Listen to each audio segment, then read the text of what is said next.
Does Kyrie Irving want to dethrone the king? To trade it all in for winning to be the guy? If you guys haven't really heard yet, Kyrie Irving has demanded he wants a trade. He's come in and talked to the Sixers, talked to Cleveland's brass. Seems he's not very happy there out there in Cleveland.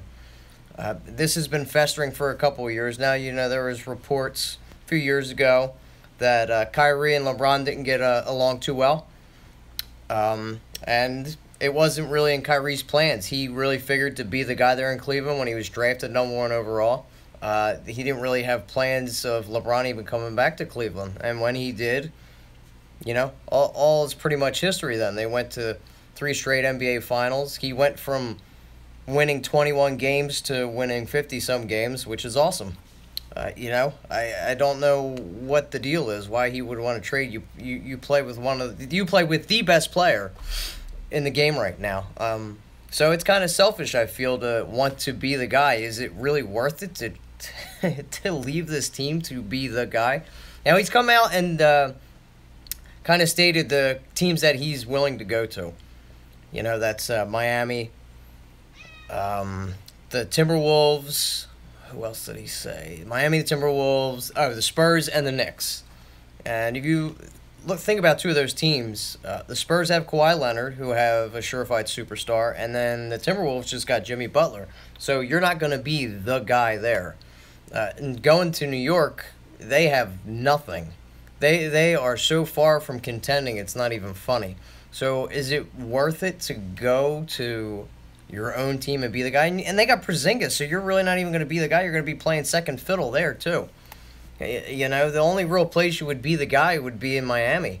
And I don't get it. I mean, it doesn't make sense. You went to all this win. I mean, apparently the reports had come out that he said he wanted to leave after they won the championship last year. It just seems he doesn't really want to play with LeBron anymore. That's what it seems like.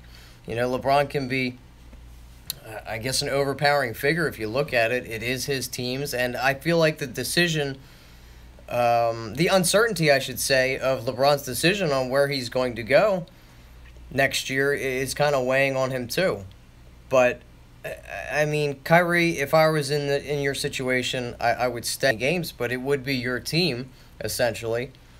You know, maybe it's not built around your guys, your type of play. You're not really a pure point guard. If you look at the numbers when LeBron was off the court, it was just Kyrie. The numbers were real down. They got outscored by 30-some against the Warriors. All throughout the playoffs, they were getting outscored.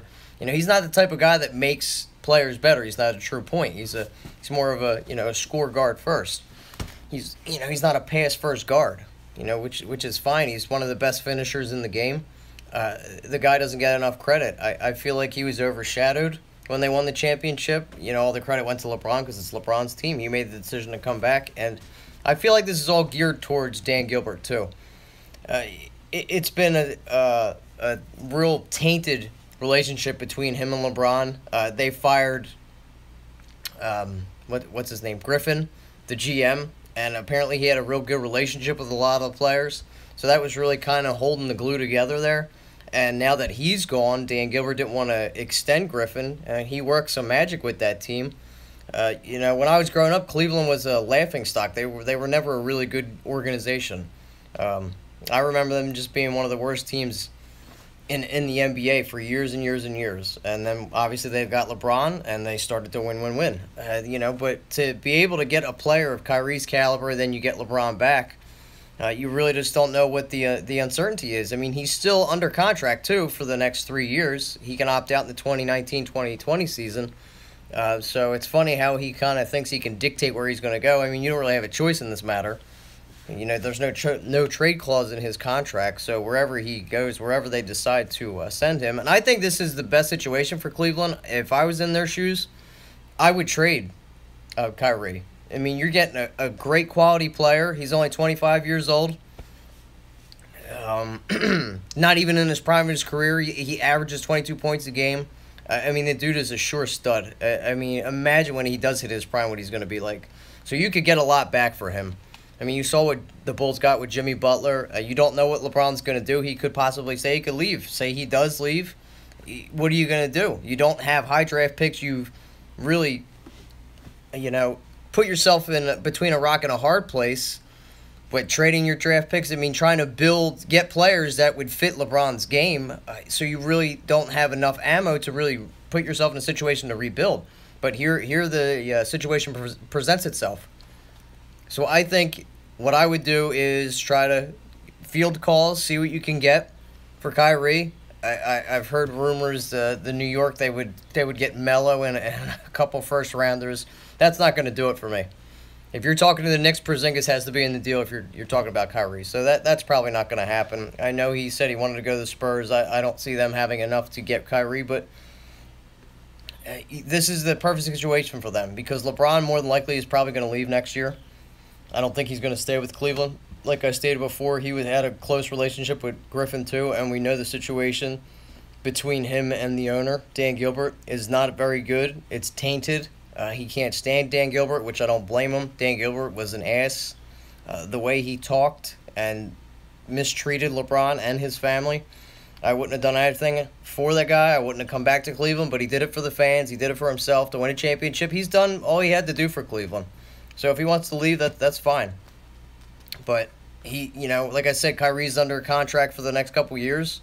At a very reasonable rate too. It's only $20 million a year for a guy that's 25 years old that he scores a lot of points and is one of the best in the game. So we'll see what happens with that. I mean, there's the scenario people are saying LeBron could come to the Sixers. I don't know if I really would like that. I don't know if anybody knows this, but I'm not the biggest LeBron fan. I think I've clearly made that apparent over the shows that I've done. I wouldn't want LeBron here. I kind of like what we've done. We've built our core through the draft. And if LeBron does come here, it's going to be LeBron's team. It's going to be everything geared around LeBron, build players that fit the way he plays basketball, fit his system. I don't want that. I don't want LeBron. Let him go to the Lakers. That's fine. I would not want LeBron on the Sixers.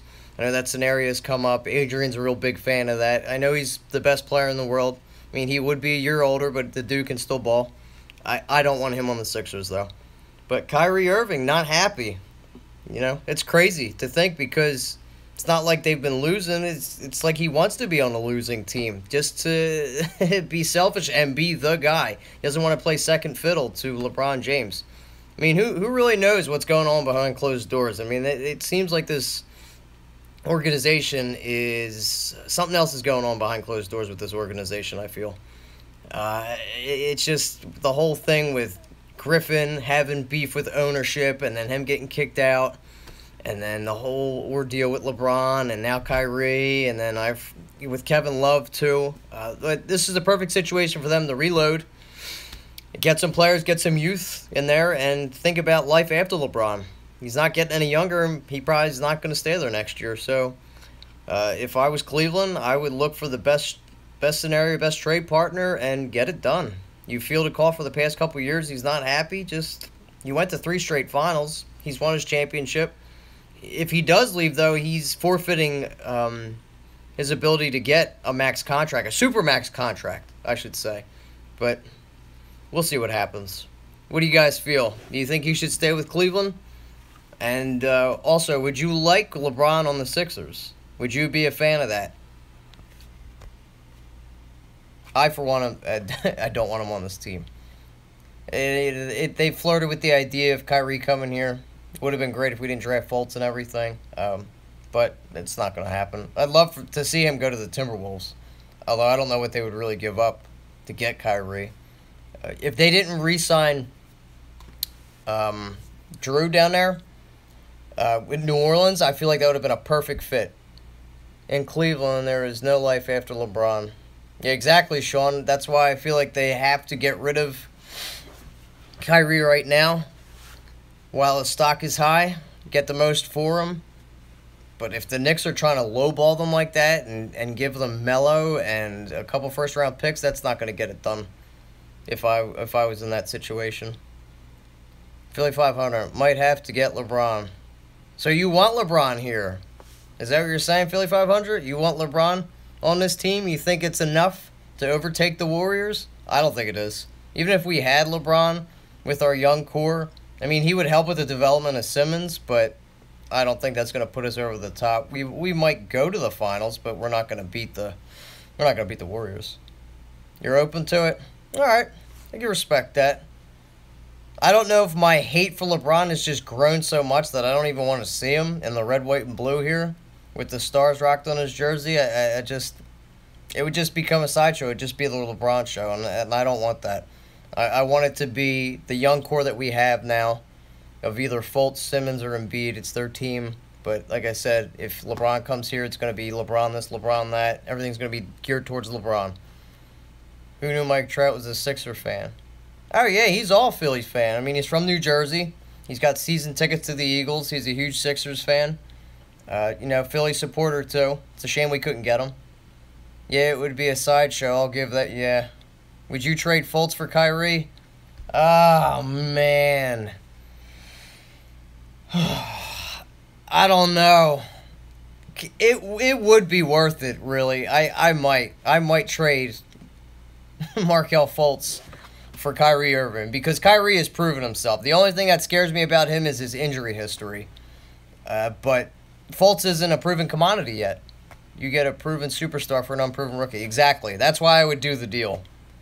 Because all we have on Fultz is potential. The possibility of becoming something. But we already know what Kyrie is, and he's getting better.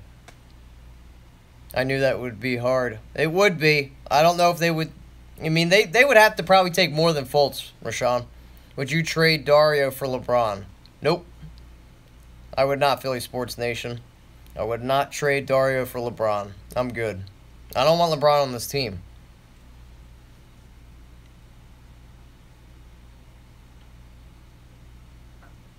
Oh, really? The dude? That's cool.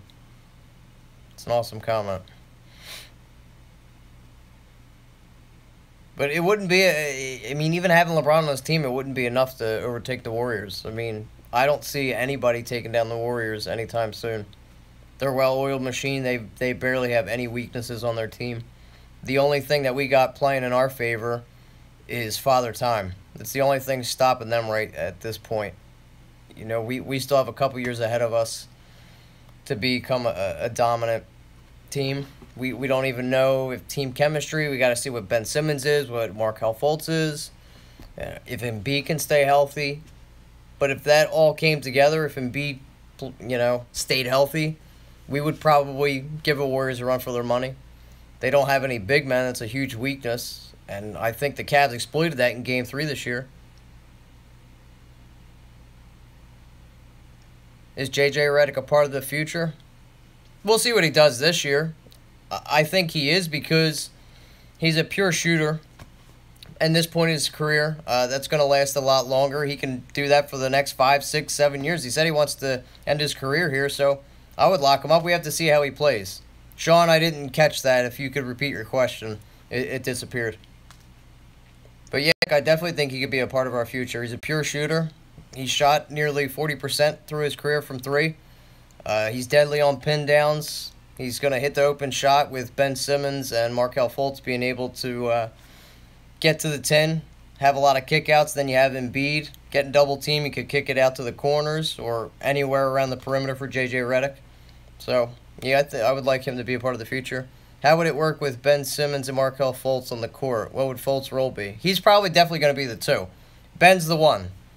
They've come out and said that. I think he's a better facilitator anyway. I think he sees the floor a lot better. He's a better passer. So Markelle's going to be working off the ball. He's going to be better at doing that. So that's what he's going to be.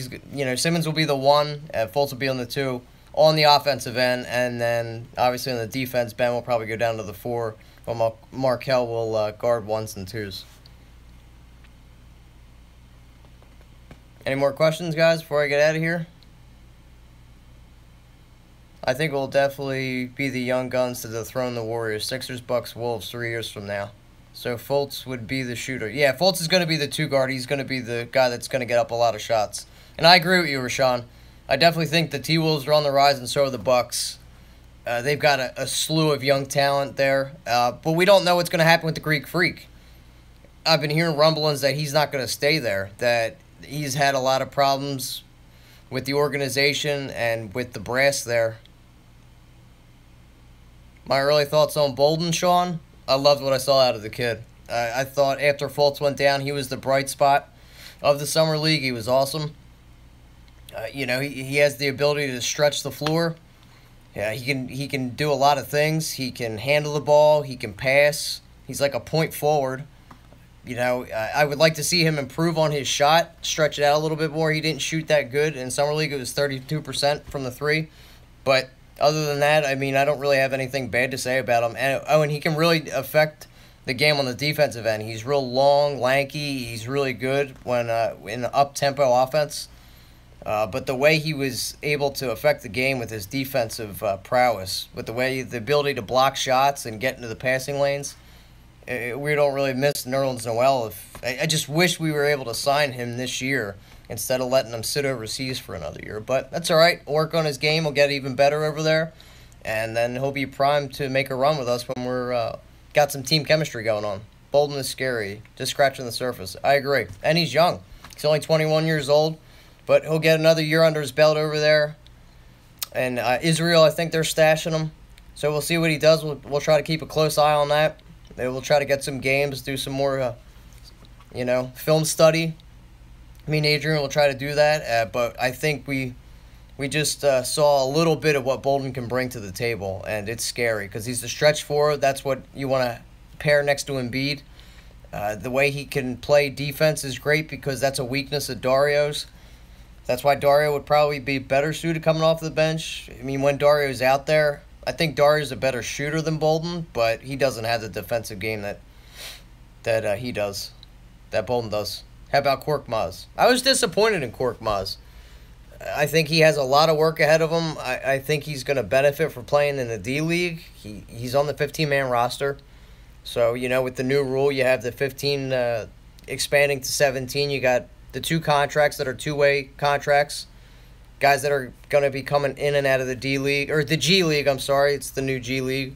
What is the ceiling for Korkmaz? I think he can become just a knockdown shooter at this point. He needs to add a lot of strength. He's got a real nice touch on the ball, I think. It's a quick release, but he's a liability on defense. He can't really handle the ball. He kind of looks lost out there on offense, but he's so young. He's only 19, and he's from... He played in the international leagues, so coming over here, it's a huge learning curve.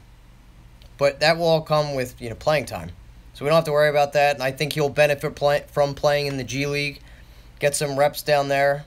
But we expect a lot out of him this year. I feel Brett Brown's going to incorporate him. Maybe JJ Redick can rub off on him, teach him a couple things.